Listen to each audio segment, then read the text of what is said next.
let's talk playoff contenders because if you haven't been following along, we'll go through the top kind of tiers of playoff contenders. You've got your top four. I think they've separated from the rest. There's another tier below that if you're looking at odds, and then there's some dark horses right below that before you get into the true long shots. But the top four are the usual suspects, and it's the usual suspects of the last few years: Georgia, Alabama, Michigan, Ohio State. Clearly the class of college football over the last few years. And as you look into the betting odds for the college football national championship this year, they're at the top once again because they're the most talented teams. They have the best coaching staffs, proven it on the field over the last few years.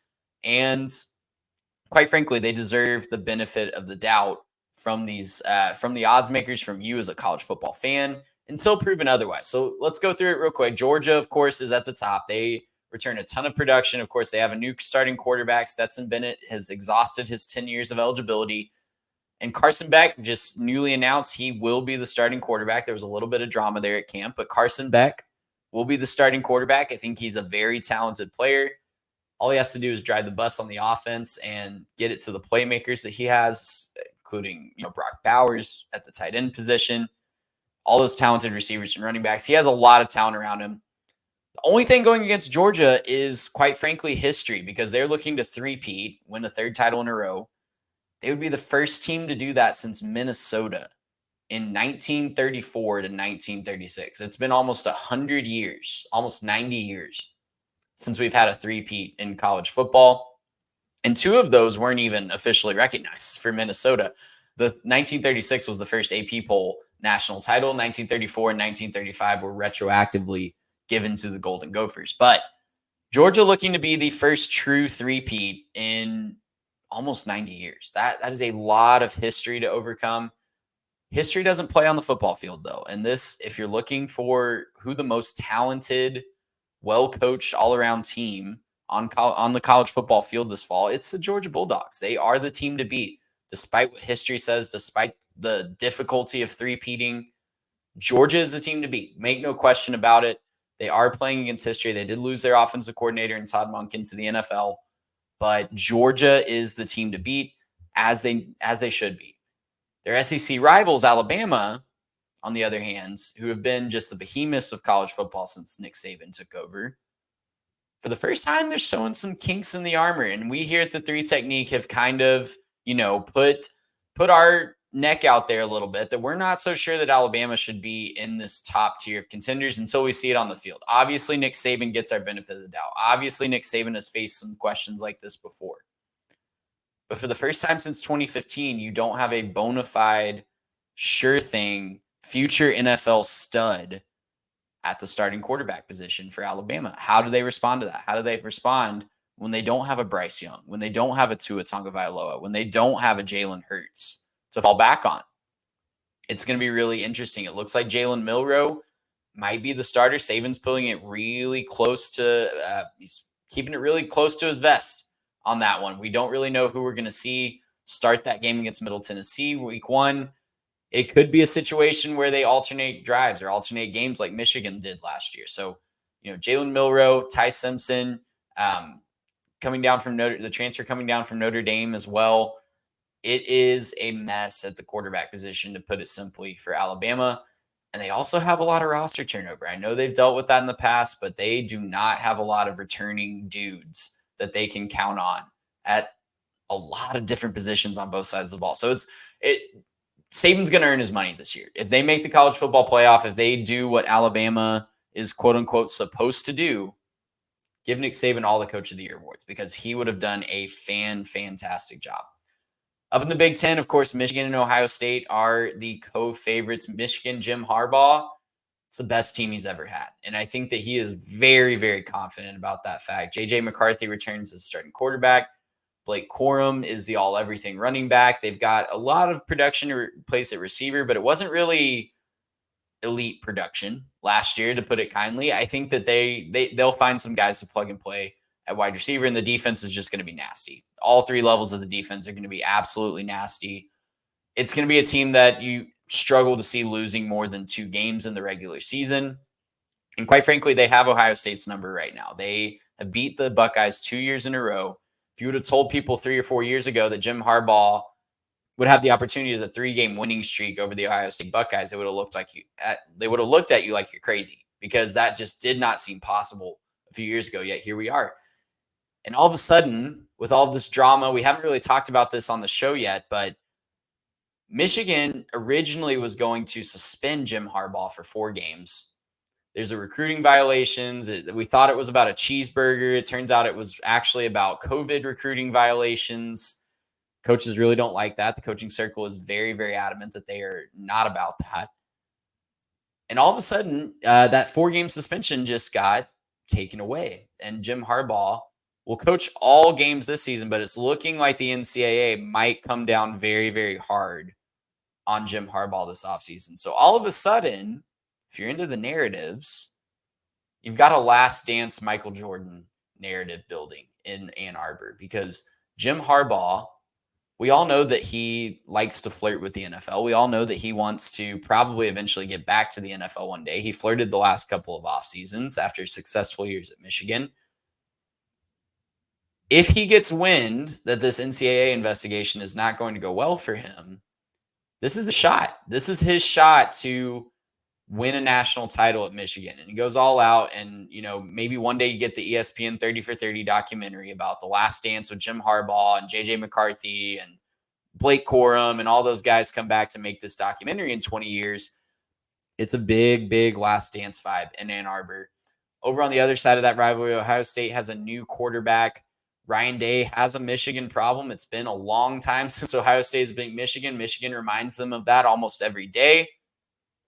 And yet they were a missed field goal away from probably winning a national title last year. If they can just find a way to get a few yards closer, we're not talking about a Georgia three-peat. We're not talking about I don't think we're talking about a TCU national title by any stretch of the imagination. We're talking about Ohio State kicking a game-winning field goal at midnight, all the Cinderella moments, and then going and probably doing pretty close to what Georgia did to TCU. Maybe TCU scores a few more points, but I don't think that TCU's magic had run out at that point. And we're talking about an Ohio State national championship. We're talking about Ryan Day as a national champion head coach, most likely, if they just get a few yards closer for their kicker at the end of that Peach Bowl. So for all the talk about Ryan Day, yes, he has a Michigan problem. Yes, I think it's right to question the mental fortitude of his teams in those big games, but they silenced a lot of doubters in that Georgia game. A lot of people that thought they didn't deserve to be in the college football playoff last year, they shut those people up.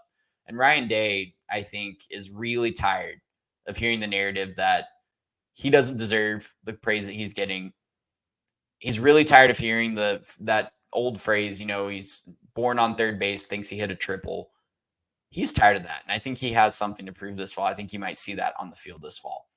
The next tier of college football title contenders, you've got teams like LSU. Brian Kelly's second year, he quietly seems a little concerned about the depth of that team, but they're obviously the reigning SEC West champions. They were probably a win upset over Georgia for making things really interesting of including them last year. USC reigning Heisman winner Caleb Williams is back. I mentioned that they upgraded the defense through the transfer portal. It wasn't just Bear Alexander. They had some other good upgrades as well. Can they hold on? Can they be competitive in every single week? I think they're going to have to go undefeated in the Pac-12 to really cement their claim to a college football playoff spot. But can their offense carry them? Can their defense do just enough? Can they force the turnovers like they did last year?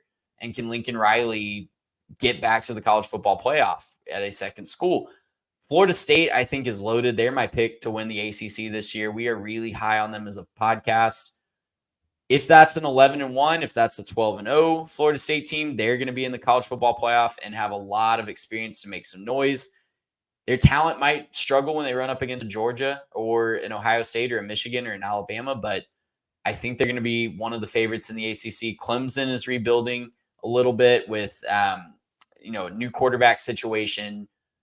Dabo has brought in Garrett Riley as a new offensive coordinator. He realized that the offense was a problem last year, and he did something about it to fix it. Texas, if you look at the odds, is another team in this tier. They are really fighting for, their own last dance narrative in the Big 12. It's been a long time since they've won that conference, and they'd love to go out on a high note. Quinn Ewers really needs to step up. He needs to show that he's the guy that can lead Texas not just this year, but into the SEC next year. And then the dark horse in the Big Ten, if they can get one or both of those big games, Penn State. I think James Franklin is really, really confident about this year. I think it's the most talented team that he's had in his time in Happy Valley. And quite frankly, I think Penn State has a really good chance to win the Big Ten and surprise a lot of people this year. Drew Allard is a great quarterback. He was the number 1 rated quarterback last year for a reason. And he played really well when he was asked to last year. Didn't turn the ball over, was very accurate with the football. You can't understate the just experience that he got last year, even if it wasn't in crucial game situations. Below that, we got some dark horses, and it's a lot of usual suspects. The talented teams that just haven't quite put it together yet, or maybe they're looking to take the next step. Notre Dame, we'll talk about them here in just a second. Sam Hartman, big pickup for them in the transfer portal. We talked a lot about him this offseason, but when he's on and when he's not turning the football over, he's electric, and he can win you games on his own. It's been a long time since Notre Dame's had a quarterback they feel as good as they do about Sam Hartman, and the defense is still going to be really good. Joe Milton's trying to carry the torch at Tennessee and get them over the hump. They're trying to do what they did with Peyton Manning, right? When Peyton Manning came up just short, and then the year after, they win the national title. Tennessee's looking to do that this year. Oregon and Washington in the old Pac-12 North, future Big Ten teams. Don't get me started on that. Bo Nix is looking to go out on a high note, and Michael Penix Jr. might be the best quarterback in college football this year. I think that he could cement his status. He could be right up there in the top 3 of the NFL draft this year with Drake May and Caleb Williams, if he can have an encore performance. I think you got to put Texas A&M in the dark horse candidates as well. They are one of the most talented teams in the country. New offensive coordinator Bobby Petrino. But again, that's another team that could run through the SEC West and make it to Atlanta, or they could go 5-7 like they did last year, and they're running Jimbo out of town. Very, very in between. Oklahoma's looking to bounce back. I think they were just plagued by injuries last year, but Brent Venables certainly has a lot to prove going into the SEC. I mentioned Wisconsin, and I have them in this dark horse tier, not only because their odds are pretty favorable, and there's a clear tier break after Wisconsin, then Utah, who's the last team I'm going to talk about here. But if Wisconsin wins the Big Ten West in the last year of that division, they're in Indianapolis with a chance to knock off one of the big 3, Ohio State, Michigan, Penn State. And all of a sudden, if they're 11-2 or 12-1 with a regular season Big Ten loss, and they ran the table in the Big Ten West and they upset the Big Ten East champion in the playoff, they're in. I feel pretty comfortable saying that they would get in, maybe as that number 4 seed. So a dark horse candidate if everything can click there. Obviously, very dark horse candidate, but also Utah. And we need to see how Cam Rising's doing. We need to see if he's going to play. They might be down to their 3rd-string quarterback against Florida in week 1. That's going to be a storyline to follow. We'll keep you updated on that. But it could be another situation. Look, they've won a power conference 2 years in a row. At some point, we've got to start giving Utah the respect they deserve. We've got to start giving Kyle Whittingham the respect he deserves as a coach. And we've got to talk about them as a dark horse playoff contender. Garrett's very, very happy about me saying this, but we got to talk about them in that way, because if they're able to run through a power conference, then they're going to be right there in that conversation come December. Gracious,